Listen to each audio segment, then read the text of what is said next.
Hey team, I hope you're having a great Wednesday. I'm hopping on here today to share with you 6 ways to grow your customer base going into the holiday season. So we're right here at the beginning of Q4, which is the biggest shopping season of the year. Not only are women updating their own personal wardrobes for fall if we ever get cooler weather, but it's the beginning of the holiday shopping season.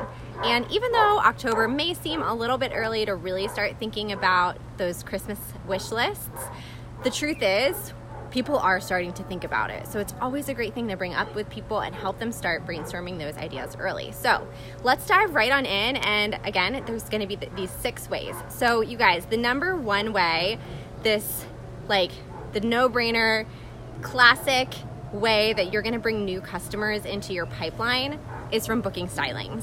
So the way that our business is set up by our home office is so smart, and it really gives us all the tools that we need to be successful. The key tool here is the Host Rewards program. At its core, the Host Rewards program is a referral rewards program for people to refer their friends to shop with you. So that is your number one core way that you're going to bring new customers into your business. But there's not only one way to do it. So you can do in person, really those more traditional trunk shows. There is a host of training available in Mimi and in the lounge on really steps that you can take to book stylings. If you're a person that really likes a formula, you will probably love that. And you can definitely stay tuned for us to share some more booking tips over the next 2 weeks as part of our 12 days of booking for our team. Make sure you go over to your events and RSVP yes for that. But you can also do virtual. So it's the same thing. It's gathering women in a virtual space. That could look like a Facebook group. You know, our home office has come up with that amazing virtual styling script that takes the guesswork out of it and shares best practices that work for Facebook's group virtual stylings from other top sellers in the company. So that's one way to do it, but it doesn't have to be that. If that's not your thing, that's okay. You could also create a live video and, or not a live video, record a video showing off the product and share that via email or text message, having your hostess share that out to her network. It could even be kind of like the old school book party. That's something that I feel like is kind of something of the past of just literally having the lookbooks and passing that around to people and collecting orders. But the beauty of our business is that we're not old school, so they can do the whole thing online. They can place their orders online. They can check out your website. It's just the idea that you're tapping into that rewards referral program of the Host Rewards and having your hostess refer new customers your way so that you can get that new business.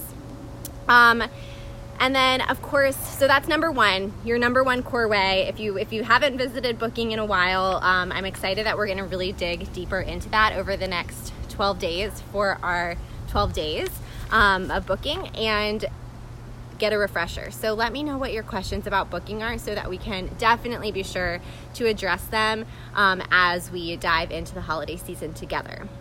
All right, so your number 2 way that you can get new customers is through one-to-one reach outs and personal styling.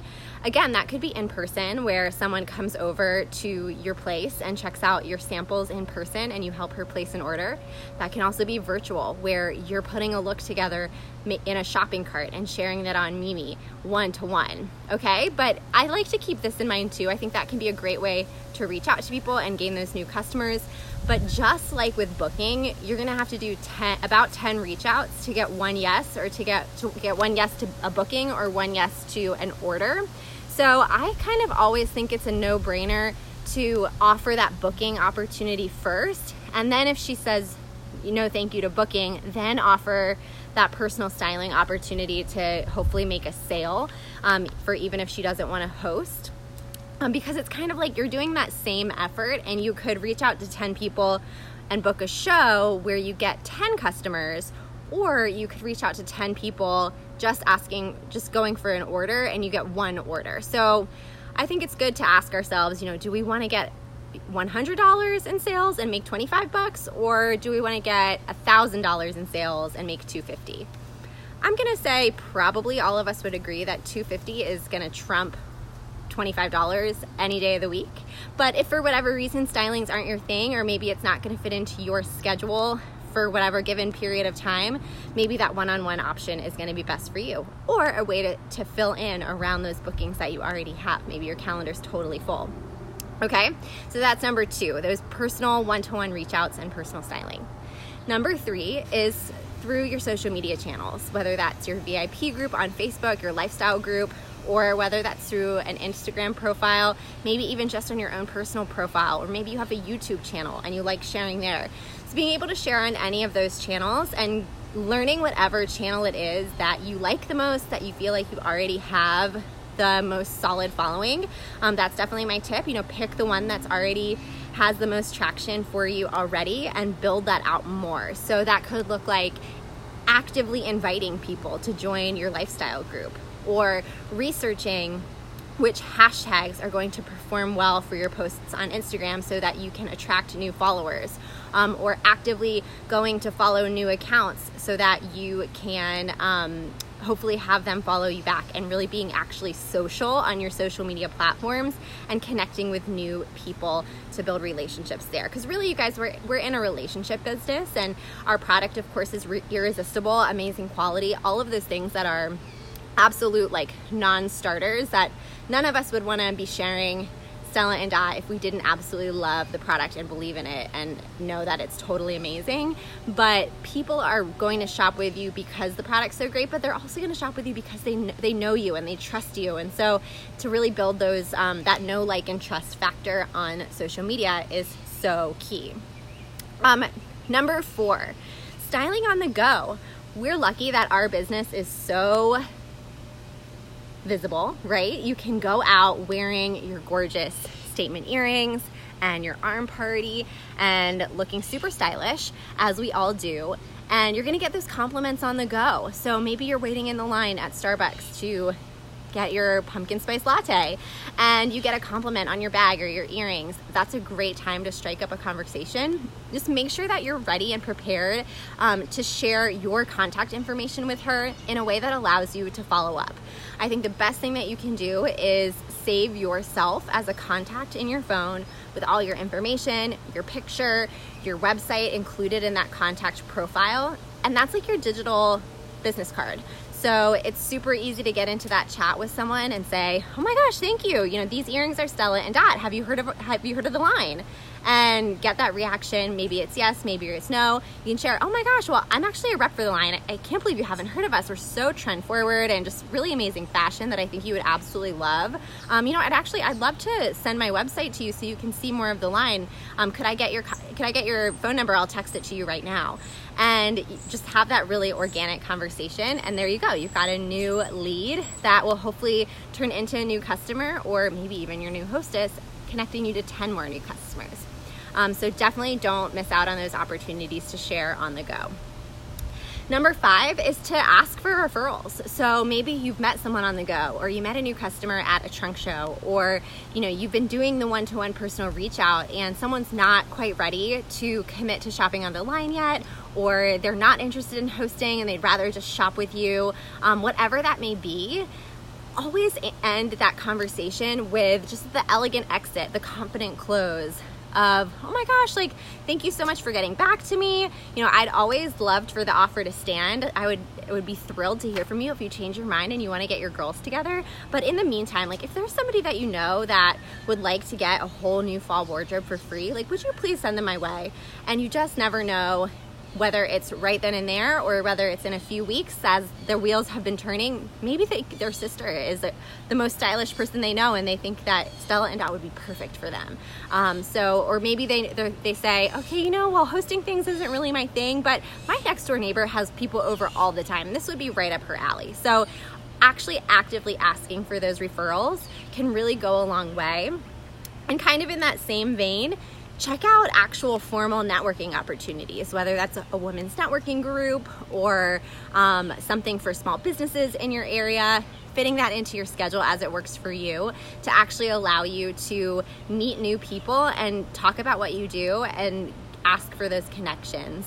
And if it's not a formal networking type of thing, I think it's just great to really actively think about ways that you can meet new people, whether it's you love reading and so you decide to join a book club, and that's a whole new network of people that you're now opening yourself up to. Or maybe you love philanthropy and you have a heart for volunteering.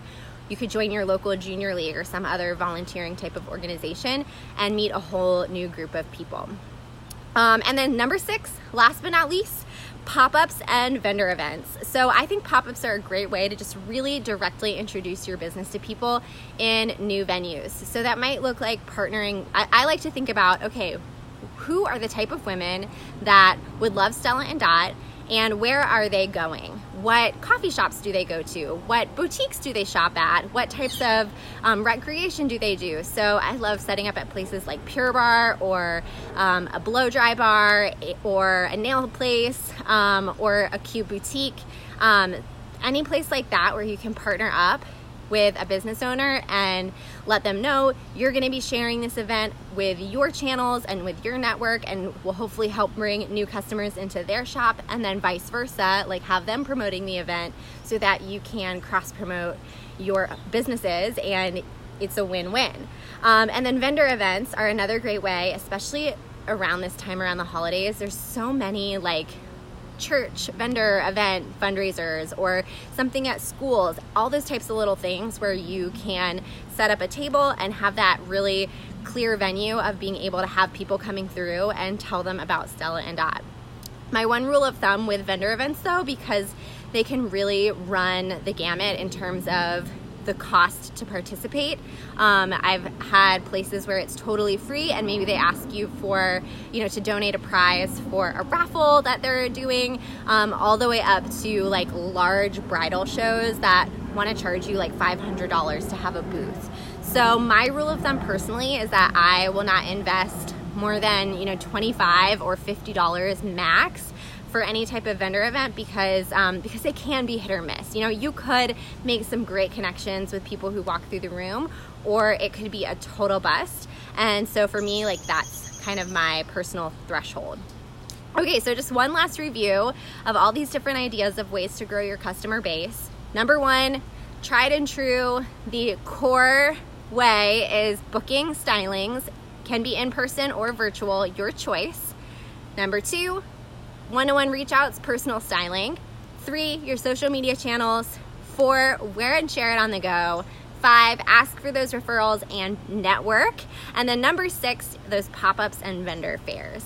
So if I missed any ideas and you have something else on your mind, please share it below. If you're watching the playback, write #replay. I cannot wait to hear the amazing ways that you use these ideas to grow your customer base as we roll into our best Q4 yet. Hope this helps.